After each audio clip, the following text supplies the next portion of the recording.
Welcome back to Arts of Life coaching training and education, जहां पे आपको complete combo knowledge मिलता है, फिर चाहे आप स्टेट बोर्ड के हो, सीबीएसई के हो या आईसीएसई के हो। मैं निहाल सर आपको आज केमिकल रिएक्शन एंड इक्वेशन के क्वेश्चन आंसर सीरीज के पार्ट 5 में स्वागत करता हूं। इसके पहले हमने एमसीक्यूज के पार्ट 1, पार्ट 2, पार्ट 3 को कंप्लीट किया और पार्ट 4 से हमने शुरू किया था chemical reaction and equation class 10 के केस बेस्ड क्वेश्चन, जिसका पहला मोस्ट इंपॉर्टेंट क्वेश्चन मैंने आपको प्रीवियस वीडियो में पार्ट नंबर 4 में समझाया था। और आज हम शुरू करने जा रहे हैं पार्ट नंबर 5, जिसमें हम कंप्लीट आज केस बेस्ड क्वेश्चंस को यहां पे फिनिश करेंगे। तो अगर आप इस चैनल पे नए हो और अगर आप इस चैनल पे नए हो और आपको हमारी वीडियोस पसंद आती हैं तो लाइक कमेंट जरूर करना, और साथ में अगर आपने अभी तक सब्सक्राइब नहीं किया है तो सब्सक्राइब भी जरूर करना। मोटिवेशन मिलना हमेशा हर एजुकेटर का सपना होता है, तो हमारा मोटिवेशन आप हो और आपसे ही हमको मोटिवेशन मिलता है नए नए वीडियोस बनाने का, और आप ही से हमको इंस्पिरेशन मिलता है, टॉपिक्स मिलते हैं। तो आपका एक सब्सक्रिप्शन हमको ढेर सारा मोटिवेशन देके जाता है। तो चलिए without wasting our time, case based studies के केमिकल रिएक्शन एंड इक्वेशन के केस बेस्ड स्टडीज के पार्ट 5 में आप सबका फिर से स्वागत करता हूं। और आज हम नेक्स्ट जो केस बेस्ड क्वेश्चन है उनको हम शुरू करेंगे। ठीक है, तो चलिए इसके पहले केस बेस्ड स्टडीज के क्वेश्चन नंबर 1 को काफी डिटेल में मैंने आपको समझाया था। आज हम स्टडी करेंगे क्वेश्चन नंबर 2 और क्वेश्चन नंबर 3।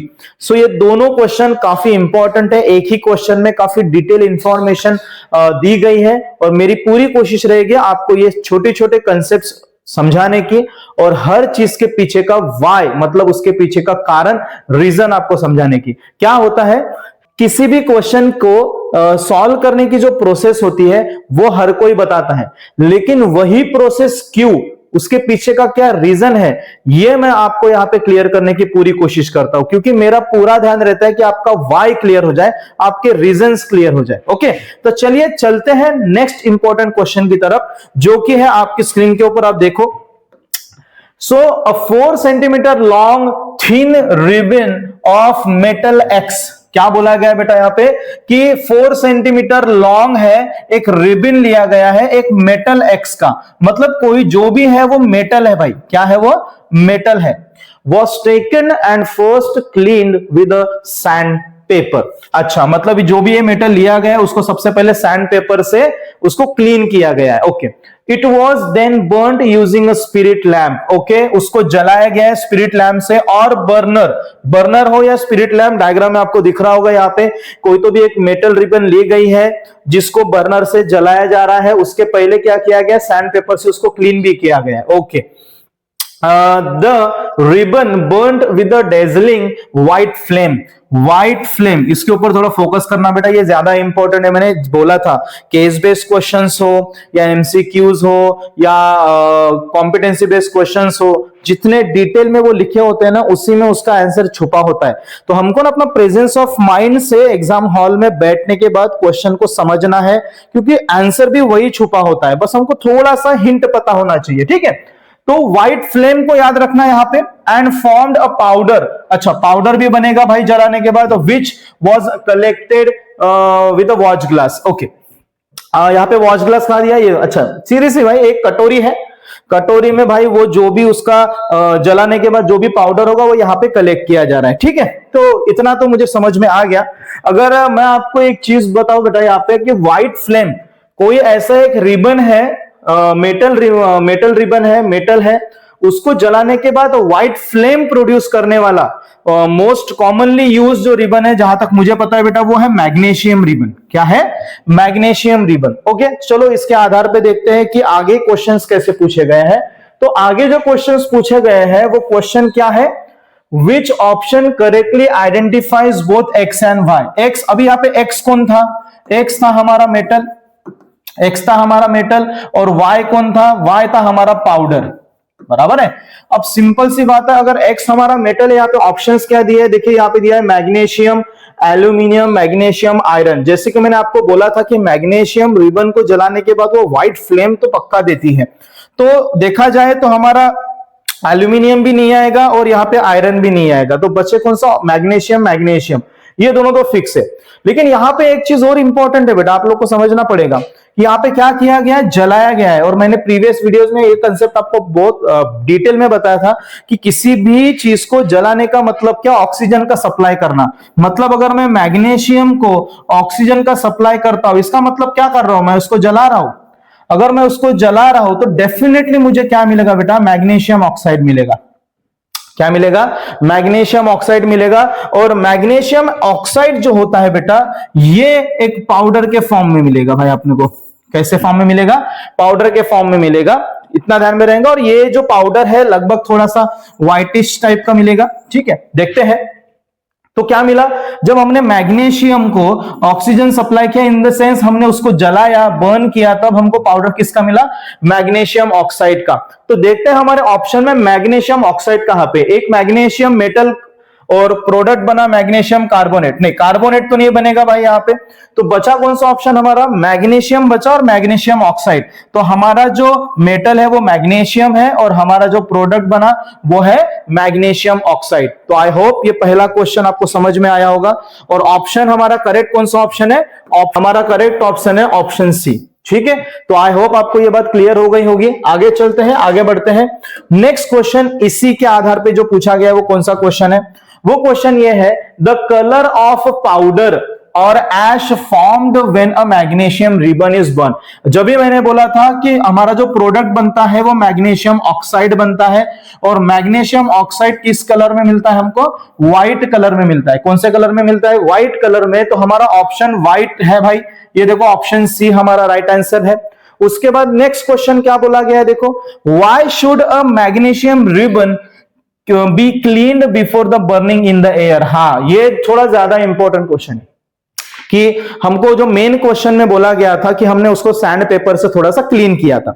अब सैंड पेपर से क्लीन इसलिए किया था कि अगर मेरे पास कोई मैग्नीशियम रिबन है और वो रखा हुआ है तो ऑब्वियसली भाई एटमॉस्फेरिक जो ऑक्सीजन है, एटमॉस्फेरिक जो ऑक्सीजन है वो तो अपना काम करेगा ना भाई। तो ऑब्वियसली एटमॉस्फेरिक ऑक्सीजन जब उसके साथ रिएक्ट होगा तो इसके ऊपर कहीं ना कहीं एक लेयर बन जाएगी। क्यों? कौन सी लेयर बन जाएगी? कहीं ना कहीं मैग्नीशियम ऑक्साइड की लेयर बन जाएगी। अब जब तक हम मैग्नीशियम ऑक्साइड की लेयर हम उसमें से निकालते नहीं, तब तक ओरिजिनल मैग्नीशियम रिबन को हम जला नहीं सकते। इसीलिए किसी भी मैग्नीशियम रिबन को जलाने से पहले क्लीन किया जाता है, ताकि जो एटमॉस्फेरिक ऑक्सीजन की वजह से जो उसके ऊपर लेयर बनी है वो लेयर को हम हटा सके। तो इतना तो बात क्लियर हो गया। तो हमारा आंसर क्या कहता है कि magnesium ribbon should be clean before burning in air to remove the layer of magnesium oxide. जैसे कि मैंने आपको बोला था, मैग्नीशियम ऑक्साइड की क्या बन जाती है? लेयर दैट में formed on the ribbon due to the reaction with atmospheric oxygen. यही चीज मैंने आपको एक्सप्लेन की थी। तो आपको ये छोटा सा रीजन काफी क्लियरली समझ में आया होगा दोस्त। ओके, इज नेक्स्ट क्वेश्चन देखते हैं। Is burning of magnesium ribbon a physical change or a chemical change? Justify your answer. एक बात याद रखना बेटा, अब ये मैग्नीशियम रिबन हो या दुनिया की कोई भी चीज हो, अगर आपने उसको एक बार जला दिया तो वो रिवर्स नहीं हो सकता, इतना तो पक्का है। सिंपल सा अपने हाथ में पेपर ले लो, पेपर को जलाओ और उस जले हुए ऐश से दोबारा पेपर बना नहीं सकते। इन द सेंस व्हाट कि रिवर्सिबल प्रोसेस तो नहीं है। अभी मैग्नीशियम जलने के बाद मैग्नीशियम ऑक्साइड बन गया, पूरा का पूरा ऐश राख बन गई, तो दोबारा से वो ओरिजिनल प्योर मैग्नीशियम रिबन तो बन नहीं सकता। इन द सेंस जो प्रोसेस मैंने प्रीवियसली जो मेरी वीडियोस है, अगर आपने नहीं देखा हो आप जाके देखो, वहां पे भी मैंने ऐसा ही डिस्कशन किया हुआ है कि अगर कोई चीज एक बार चेंज हो गई तो और वो रिवर्स नहीं हो सकती, तो भाई वो केमिकल रिएक्शन में आती है।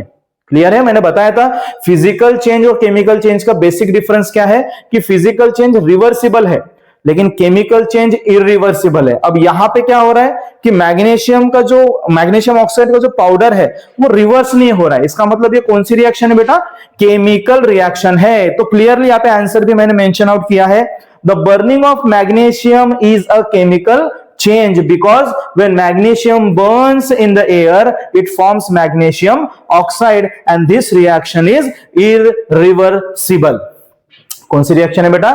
इरिवर्सिबल रिएक्शन है। ठीक है, सो आई होप ये छोटे छोटे क्वेश्चन आपको समझ में आ रहे होंगे। स्क्रीनशॉट ले लो अगर आपको चाहिए, आंसर्स के साथ मैंने यहां पे मेंशन आउट किया है। ठीक है, चलिए अब बढ़ते हैं बेटा आगे नेक्स्ट क्वेश्चन की तरफ। अब नेक्स्ट क्वेश्चन क्या कह रहा है वो भी थोड़ा जान लेते हैं, ठीक है। यहां पे मैंने आंसर्स प्रोवाइड किए, इसका मतलब ये नहीं भाई कि आप डायरेक्टली आंसर्स देखो, मैं जो बोल रहा हूं उसके ऊपर थोड़ा फोकस देना, ठीक है। चलिए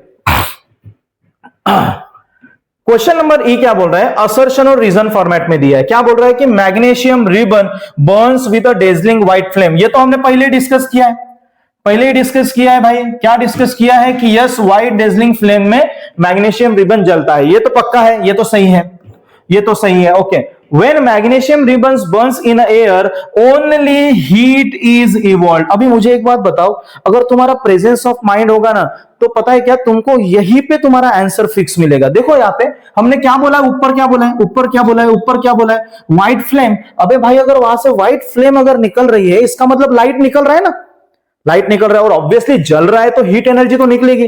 तो हीट और लाइट दोनों निकल रहे हैं, हमको क्लियरली दिख रहा है यहाँ पे फ्लेम हो रहा है, फ्लेम निकल रही है। तो लाइट जब भी वहां पे फ्लेम आ गई इसका मतलब लाइट आ गया, और जला रहे इसका मतलब हीट आ गया। तो हीट और लाइट दोनों निकल रहे हैं, तो सिर्फ ओनली हीट कैसे बोल सकता है भाईजान तू। इसका मतलब क्या कि जो हमारा रीजन है, सॉरी जो हमारा असर्शन है वो सही है, लेकिन हमारा रीजन जो है वो थोड़ा गलत हो गया। अगर इस रीजन में हीट एंड लाइट दोनों होते तो ये भी सही होता।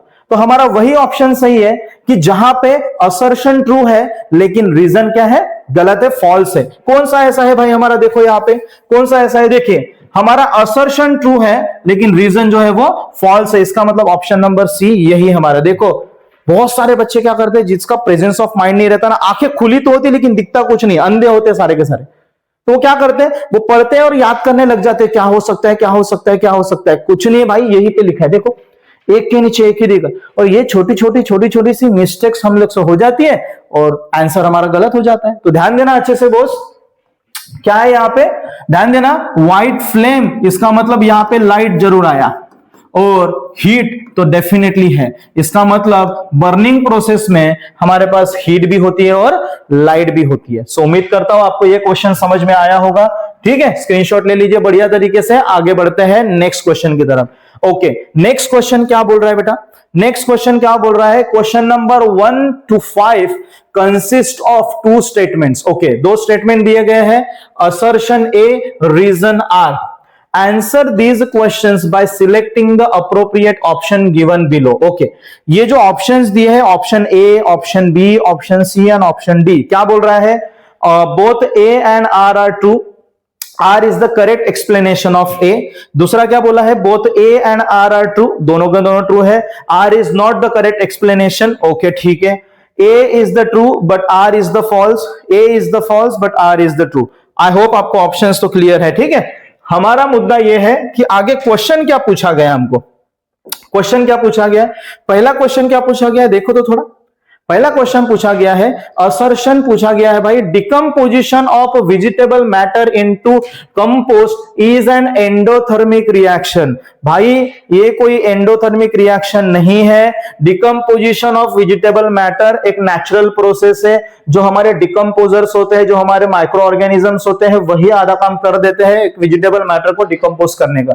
तो सबसे पहला तो क्लियर हो रहा है कि पहला स्टेटमेंट ही गलत है यहाँ पे। Okay, decomposition reaction involves the breakdown of single reactant into product. हाँ ये सही है। डिकम्पोजिशन रिएक्शन मैंने एक्सप्लेन किया था कि प्रोडक्ट होता है एक, लेकिन वो टूटता है अलग अलग प्रोडक्ट के फॉर्म में, ठीक है, छोटे छोटे प्रोडक्ट के फॉर्म में टूटता है, उसी को हम डिकम्पोजिशन बोलते हैं। तो यस, रीजन तो सही है हमारा। तो ऐसा ऑप्शन हमको ढूंढना पड़ेगा जिसमें असर्शन जो है वो फॉल्स है और रीजन जो है वो ट्रू है। आंसर ऑप्शन है डी, यहां पे मैंने मेंशन आउट करके दिया हुआ है। आई होप आपको समझ में आ गया होगा। बढ़ते हैं नेक्स्ट क्वेश्चन की तरफ। अब नेक्स्ट क्वेश्चन क्या कह रहा है बेटा, नेक्स्ट क्वेश्चन क्या कह रहा है, देखो नेक्स्ट क्वेश्चन कह रहा है कि assertion A, burning of natural gas is an endothermic process. नहीं, बिल्कुल नहीं। मैं आपको बता दूं, बर्निंग ऑफ नेचुरल गैस ये एक एक्सोथर्मिक प्रोसेस होती है बेटा। कौन सी, एक्सोथर्मिक। एंडोथर्मिक और एक्सोथर्मिक के बारे में मैंने पार्ट 4 में एक्सप्लेन किया है। अगर आपने नहीं देखा तो वहां जाके देखो, आपको समझ में आ जाएगा कि एंडोथर्मिक और एक्सोथर्मिक में बेसिक डिफरेंस क्या होता है। ओके, रीजन दिया है यहाँ पे मीथेन गैस। ऑफ कोर्स भाई मीथेन, ठीक है, methane gas combines with oxygen to produce the carbon dioxide and water. अब मैंने तुमको पहले ही बोला था, ऑक्सीजन, ऑक्सीजन जहां आया वहां आया कंबशन।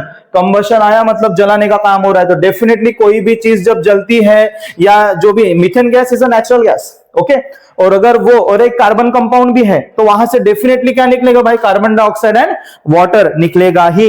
इसका मतलब रीजन तो सही है। मतलब हमको क्या पता चल रहा है, असर्शन रॉन्ग है और रीजन जो है वो ट्रू है। ठीक है, याद रखने इस चीज को, स्क्रीनशॉट ले लो, आपको कंसेप्ट समझ में आ गया होगा।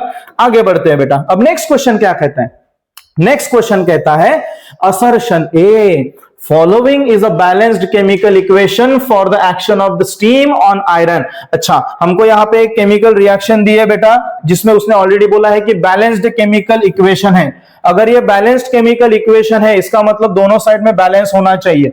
Fe यहां पे 3 है, Fe यहां पे 3 है, ओके, ये जो एरो है यहाँ पे बीच में होना चाहिए था। ठीक है, ओके, हाइड्रोजन बेटा 8 है, इधर हाइड्रोजन 8 है, डन है, वेरी गुड, ये भी सही है। ऑक्सीजन 4 है, ऑक्सीजन 4 है, इसका मतलब बैलेंस्ड केमिकल इक्वेशन है भाई ये। ओके, रीजन क्या कहता है बेटा, the law of conservation, the law of conservation of mass holds good for the chemical equation. yes, law of conservation of mass क्या कहता है कि जितने रिएक्टेंट है आफ्टर केमिकल रिएक्शन प्रोडक्ट भी उतने ही होने चाहिए, क्वांटिटी रिमेन्स सेम। ठीक है, तो याद रखेंगे यहां पे भाई क्या दिया है, यहाँ पे law of conservation of mass holds good. इसका मतलब ये बोल रहा है कि ये जो केमिकल रिएक्शन है, इस केमिकल रिएक्शन में दोनों साइड में रिएक्टेंट और प्रोडक्ट में जो मासेस है उनके वो सेम है, और यस ये सही है। इसका मतलब क्या, रीजन असर्शन भी सही है और रीजन भी सही है, और ये जो रीजन दिया है इस केमिकल इक्वेशन के लिए वो भी करेक्ट दिया हुआ है। इसका मतलब यहां पे आएगा कि assertion is true, reason is also true, and reason is the best explanation for the assertion. Okay, चलिए स्क्रीनशॉट ले लीजिए बढ़िया तरीके से।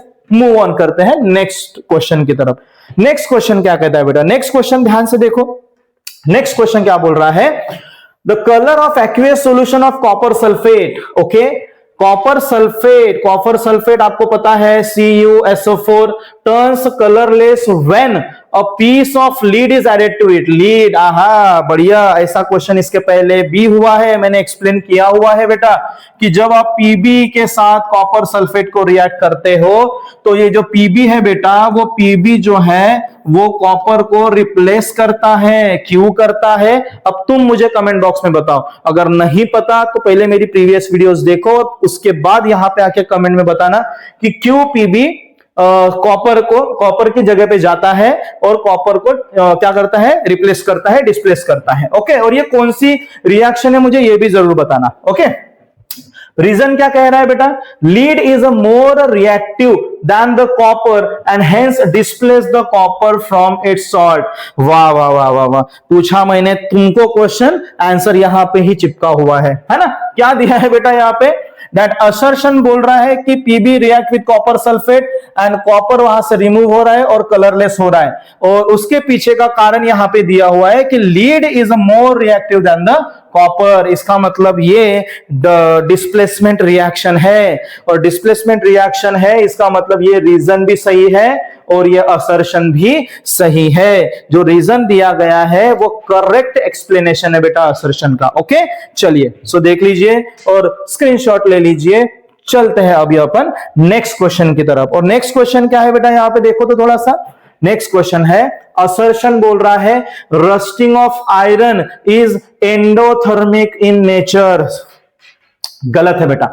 रस्टिंग ऑफ आयरन, अगर कोई आयरन अगर ऐसा बाहर खड़ा है तो उसके ऊपर एटमॉस्फेरिक ऑक्सीजन रिएक्ट करेगा। यहां पे जो प्रोसेस हो रही है बेटा वो ऑक्सीडेशन प्रोसेस हो रही है, ध्यान देना अच्छे से। Rusting of iron is never be a endothermic, it is always be a oxidation reaction. इसका मतलब ये असर्शन तो वैसे भी रॉन्ग हो गया। और रीजन क्या दिया है, as the reaction is slow the release of heat is barely evident. हाँ बिल्कुल, रस्टिंग क्या होता है, मतलब कोरोजन ऑफ आयरन वो एकदम स्लो प्रोसेस है। स्लो कोरोजन क्या होता है, द स्लो कटिंग अवे, बराबर है, याद है ना डेफिनेशन। तो कोरोजन जो होता है या रस्टिंग प्रोसेस जो होती है काफी स्लो होती है, इसलिए वहां से जो हीट रिलीज होती है वो हमको दिखाई नहीं देती या फिर फील भी नहीं होती। तो ये रीजन तो सही है, रीजन सही है, लेकिन असर्शन गलत हो गया क्योंकि rusting of iron endothermic process नहीं होती बेटा, वो क्या होती है, ऑक्सीडेशन प्रोसेस होती है। तो उम्मीद करता हूं आपको ये वाला कंसेप्ट भी समझ में आ गया होगा। ओके, तो गाइस यहां पे होते हैं हमारे केस बेस्ड स्टडीज के जो जितने भी क्वेश्चंस थे वो यहाँ पे मैंने आपको डिटेल में अच्छी तरीके से समझाने की कोशिश की है। उम्मीद करता हूं आपको सारे क्वेश्चंस और सारे उनके पीछे के रीजन समझ में आए होंगे। अब पार्ट नंबर 6 में इसी सीरीज की chemical reaction and equation class 10 के क्वेश्चन आंसर सीरीज, जिसको हम नाम दिया था परिवर्तन मैराथन सीरीज, तो अभी नेक्स्ट वीडियो में, नेक्स्ट पार्ट में, पार्ट नंबर 6 में हम जो कवर करने वाले हैं वो पार्ट है बेटा कौन सा, कॉम्पिटेंसी बेस्ड क्वेश्चन। देखो मैंने एकदम स्टेप वाइज रखा है बेटा, पहले एमसीक्यूज, बाद में केस बेस्ड स्टडीज, बाद में कॉम्पिटेंसी, धीरे धीरे धीरे धीरे लेवल बढ़ते जाएगा। तो अगर आप पहले वीडियो से अगर कंटिन्यूसली इन वीडियोस को देख रहे हो तो आपका कंसेप्ट क्रिस्टल एंड क्लियर हो जाएगा केमिस्ट्री के बारे में, और स्पेशली ये लेसन के बारे में। अब कुछ लोग मुझे पूछते हैं कि सर ये लेसन पहले शुरू क्यों किया।